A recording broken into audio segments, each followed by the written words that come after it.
lit already across the board. And yes, it is a tragic situation and a day. I want to give you the opportunity at home. If you do not want to see this crash again, go ahead and turn away. We're going to go through it one more time, because it really is not the safer barrier, but it's the catch fence that does so much damage in this, to not just Dan's car, but to so many of the others. And this is in slow motion from high above. Now all the drivers are very crowded going into this corner, 3 abreast. One of them touches, goes sideways, Scott, and then mayhem.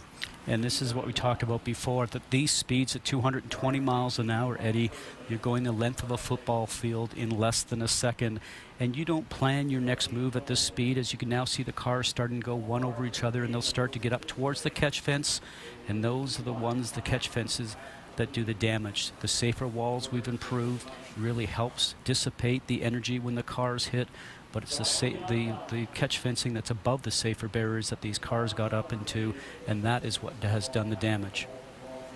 Another angle, and it's the second airborne car in your screen. And as you mentioned, Eddie, cars just going for the same spot, and at this speed it just starts to go sideways. Cars start to climb up and over, and as further cars continue to come into frame, you'll see cars starting to slide through and jump into the air, and now watch towards the catch fence, and the car now goes up, it's airborne, and it gets catapulted, and it gets into the catch fencing with the cockpit area first, which is something that you just cannot be prepared for. And there's nothing you can actually do. There's nothing you can do. The drivers are put into position. There's nothing they can do. Here it's in slow motion, but you can see how it arrives.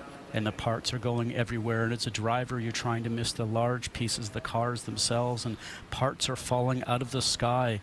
You really don't know where to go or what to do, and if you escape this and you get through it, you sort of pinch yourself when you're on the far side of it and said, I made it. And unfortunately, some did not.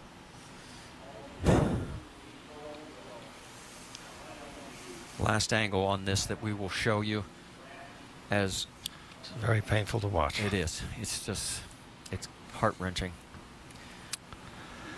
You know these people as competitors, as sometimes they're angry with what you say about them on the air, but trust me, when there's these moments, there it is right there, and that's the compact or the impact you were talking about, Scott. Cockpit towards the catch fence. Another view from Danica's car, as she was one of the 19 that managed to make it through. She's on the lower part of the track, which was a good position to be in, but she has a bird's eye view of everything from here.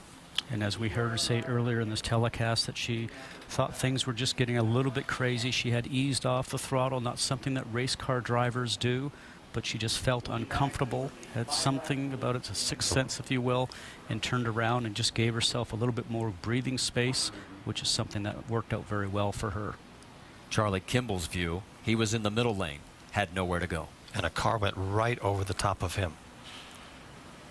And there's another car flying over the top. And literally, I've been in these accidents. There's nothing you can do. Once it starts to happen, the momentum has to just play itself out. The number 77, Dan Weldon's car number today, has now been put at the top of the scoring pylon here at Las Vegas Motor Speedway.